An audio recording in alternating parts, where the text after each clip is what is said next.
আকবার, প্রথম বললাম আল্লাহু আকবার, প্রথমে নিয়ত করলাম ঈদের ভিতরে যেটা ওয়াজিব নামাজ সরকারের সাথে এই নামের পিছনে করতেছি আল্লাহু আকবার।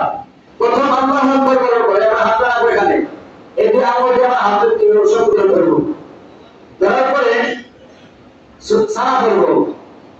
সানা শেষ হওয়ার পরে এবার আমরা তিনবার আল্লাহু আকবার হাত ছেড়ে দেব, আল্লাহু আকবার, আল্লাহু আকবার, তিনবার মাথায় হাত দেবেন। ইমাম সাহেব কিরাত করবেন, কিরাত করার পরে এরপর সিজদা দেবেন। দ্বিতীয় রাকাতে গিয়া কিরাত করবেন, সব শেষ করার পরে রুকুতে যাওয়ার আগে চতুর্থ তাকবীরে রুকুতে যাবেন, তিনবার ওই রুকুতে তাকবীর দিবেন। এটা খেয়াল রাখবো, প্রত্যেক তাকবীরে হাত ছেড়ে দেব। প্রথম তাকবীরে হাত রাখবো, সারা করার পরে তিনবার তাকবীর দিয়া তিনবার নামার আগাম হাত রাখবো। ঠিক আছে, বুঝতে পারছেন তো সবাই? ইনশাআল্লাহ, আলহামদুলিল্লাহ।